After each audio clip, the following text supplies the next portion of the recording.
Good evening friends. आज हम लोग संधि और उसके पहचानने का ट्रिक देखेंगे। दोस्तों, इस ट्रिक को एक बार आप याद करेंगे, जीवन में कभी संधि पहचानने में आपको दिक्कत नहीं होगी दोस्तों। तो चलिए सबसे पहले संधि से शुरू करते हैं। संधि संधि का क्या होता है? विच्छेद। तो सम जोड़ धी, कभी कभी ये पूछता है दोस्तों डायरेक्ट सीटेट में क्वेश्चन कि संधि का संधि विच्छेद क्या होता है, तो आप लोग को ध्यान देना है। सम जोड़ धी, संधि।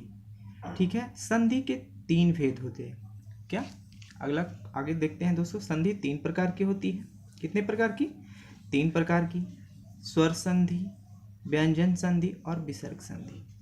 दोस्तों ये आप लोग को पता भी होगा, फिर भी जानने के लिए मैं आपको बता रहा हूँ। संधि के कितने प्रकार होते हैं? स्वर संधि, व्यंजन संधि और विसर्ग संधि। अब देखते हैं दोस्तों स्वर संधि। दोस्तों स्वर संधि क्या होता है?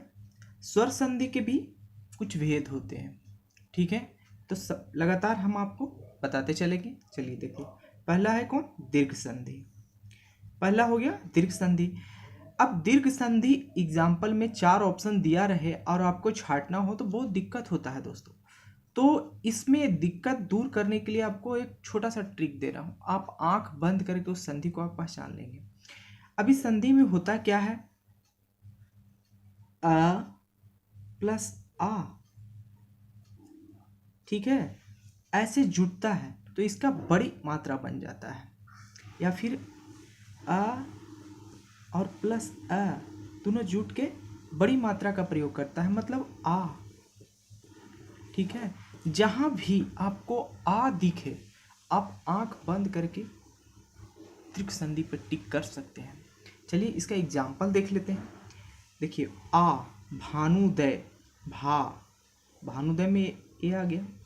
आ महात्मा, ये देखिए। देवालय, विद्यालय, हिमालय, पुस्तकालय। दोस्तों ये सारा में आ है और आप इसको बना भी सकते हैं। बहुत बेहतरीन ट्रिक है दोस्तों। इस ट्रिक को अपनाते हुए आप 80 से 90% के क्वेश्चन आप सोल्व कर लीजिएगा सीटेट का। 10% के लिए आपको थोड़ा सा अच्छे से गहन अध्ययन करना होगा। चलिए दोस्तों अब आगे देखते हैं। दीर्घ संधि हो गया। अब गुण संधि। गुण संधि देख लेते हैं दोस्तों। ये है गुण संधि। गुण संधि में क्या आपको ट्रिक अपनाना है कि ए और ओ, क्या जिसके ऊपर में एक हो, मतलब एक बार नीचे नहीं देखना है, सिर्फ ऊपर में एक बार रहे तो आप आंख बंद करके बना सकते हैं। उसको किस में टिक करेंगे? गुण संधि। बहुत आसान ट्रिक है दोस्तों। ये ट्रिक आता नहीं है, कोई बना नहीं है। आप इसको पढ़ेंगे तो आपको खुद ब खुद समझ में आएगा। ठीक है, ऊपर में सिर्फ एक होना चाहिए, एक आकार। ठीक है, अब इसको उदाहरण के लिए देखते हैं। महेंद्र, एक आकार है यहाँ पे देखिए। अब दूसरा देखिए, नरेश, एक आकार। महोदय, एक आकार। नीचे भी हो सकता है जैसे हम आपको दिए हैं। महेश, नरेंद्र, देवर्षि। तो ये सब सारा एक ऊपर होना चाहिए। आप उसको आंख बंद करके किस में मारेंगे? गुण संधि। किसी भी दिक्कत नहीं होगा दोस्तों। आप 4 ऑप्शन रहे और पूछ दे कि इनमें से कौन गुण संधि है, तो जिसमें एक रहे उसको आप बना सकते हैं। अगला देखते हैं दोस्तों, वृद्धि संधि। वृद्धि संधि क्या होता है दोस्तों? अब देखिए, वृद्धि संधि पिछले क्वेश्चन में क्या था? गुण संधि में 1, इसमें 2 हो जाएगा। क्या हो जाएगा? 2। तो वृद्धि संधि में क्या कह रहा है? ऊपर 2 होना चाहिए। ठीक है, और नीचे 1 हो सकता है, यानी कै, आय और औ। ठीक है, तो एक कैक, ऊपर 2 हुआ। सदैव, ऊपर 2 हुआ। माहौल, ऊपर 2 हुआ। मतक, ऊपर 2 हुआ।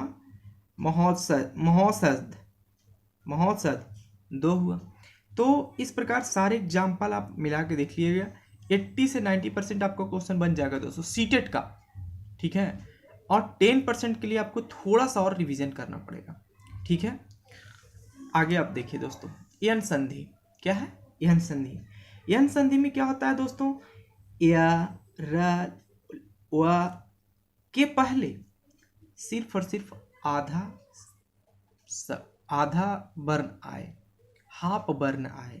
किसके किसके पहले? या र व, ठीक है। ये 3 वर्ण के पहले आधा वर्ण आए। इसका भी एक रीजन है दोस्तों, ठीक है। आप पढ़ेंगे तो यहाँ पे आपको मैं ट्रिक बता रहा हूँ, इसीलिए इसको आप नहीं समझिए, सिर्फ ट्रिक को याद रखिए। या र व, ठीक है, या र व के पहले आधा शब्द आए। आधा शब्द मतलब कोई भी आधा शब्द होना चाहिए। उदाहरण से देख लीजिए, स्वागत, ठीक है, आधा सा है। इत्यादि, ता आधा है, देखिए, ठीक है। अन्वय, आधा न है। अन्वेषण, आधा न है। इस प्रकार दोस्तों इसको याद रखना है, या रा वा के पहले आधा शब्द हो। आपको आंख बंद करके दम मारिए, पूछ दे, एग्जाम्पल में दे दे, क्वेश्चन में आ रहे यन संधि के चुने, इनमें से कौन यन संधि है। आपको देखिए ये सब ऑप्शन में या रा वा के पहले आधा शब्द हो, आंख बंद करके उसको टिक कीजिए, ठीक है। जनरली क्वेश्चन यहीं से आता है दोस्तों, ठीक है। अगला क्वेश्चन देखते हैं, अयादी संधि। अयादी संधि क्या होता है? ए ओ और औ, ये 4 है। इसको आपको नहीं देखना है, ये रहे तो आपको काट देना है। ये 3 शब्द नहीं होना चाहिए आपका, किसमें 4 शब्द, किसमें? अयादी संधि का एग्जाम्पल पूछे तो। अयादी संधि में ये 4 दिखे तो उसको आप काट, वो अयादी संधि आपका नहीं होगा। ए ओ औ, ये 4 रहेगा तो आपको नहीं होना चाहिए। सिर्फ 3 अक्षर का होना चाहिए। ये 4 रहे तो उसको हटा दीजिएगा, 3 अक्षर का रहे आप बनाइएगा। कौन सा? पवन, नयन, धावक, नायक, नाविक, गायक। ये 4 नहीं है, ठीक है। और आपको पता चल जाएगा दोस्तों, जब 4 ऑप्शन देगा तो एक चीज का तो देगा, कुछ वृद्धि का देगा, कुछ यान का देगा, कुछ आदि का देगा, या फिर कुछ दीर्घ का देगा। तो आपको तो पता चल जाएगा कि ये दीर्घ का है, दीर्घ को हम खत्म कर देते हैं। ये यन का है, यन वाला हम नहीं बनाते हैं, तो आपको वो छांटने में दिक्कत नहीं होगी, ठीक है। अब इसका उदाहरण आप देख लिए, पवन हो गया, नयन हो गया, धावक हो गया, नायक हो गया, नाविक हो गया और गायक हो गया, सारा सेट हो गया दोस्तों। व्यंजन संधि का थोड़ा सा लेंदी है दोस्तों, उसको आप खुद पढ़िएगा, सब कुछ समझने की कोशिश कीजिएगा, ठीक है। हम आपको बाद में उसको बताएंगे। अभी यहाँ विसर्ग संधि को आप समझिए। विसर्ग संधि होता क्या है? विसर्ग मतलब आप समझते हैं, ये विसर्ग होता है, सब लोग जानते होंगे। तो विसर्ग है। अब विसर्ग जब टूटता है ना दोस्तों, जब मिलता है तो आधा तलब सा, मूर्धन्य सा और तालाबी सा में कन्वर्ट हो जाता है। क्या होता है? जब विसर्ग टूटेगा तो दंती सा, आधा तलब सा और मूर्धन्य सा में टूट जाता है, ठीक है, में बदल जाता है, यानी कहने का मतलब। तथा कभी कभी एक्सेप्शनल केस में आपको एक बार ऊपर भी मिलेगा और ए रा, जैसे विसर्ग बोलते हैं ना, विसर्ग, तो ग पर रेफ है, ये कभी कभी आपको मिल सकता है, यानी ए रा पर रेफ होना चाहिए, ये मिल सकता है आपको कभी कभी, ठीक है दोस्तों। इसका क्या है? जब विसर्ग टूटेगा तो तलब सा, दंती सा और मूर्धन्य सा, तीनों में कन्वर्ट हो जाता है, बदल जाता है, और कभी कभी ओ और र में आ जाएगा। अब देखिए निश्चल, यहाँ पे सा आ गया आधा, दुस्तर सा आ गया, निष्फल, दुस्साहस, तो ये सब में आपको आधा सा मिल जाएगा और आप आंख बंद करके इस विसर्ग संधि को छाट सकते हैं दोस्तों। ये रहा आज का बहुत बेहतरीन ट्रिक। अगर आपको अच्छा लगा है तो आप हमें कमेंट बॉक्स में ज़रूर कमेंट करें, ताकि मैं आगे भी आपके लिए ऐसे कुछ ट्रिक लेके आए। और दोस्तों जो लोग इस चैनल पे नए हैं वो प्लीज़ इस चैनल को आप सब्सक्राइब कर दीजिए। धन्यवाद दोस्तों।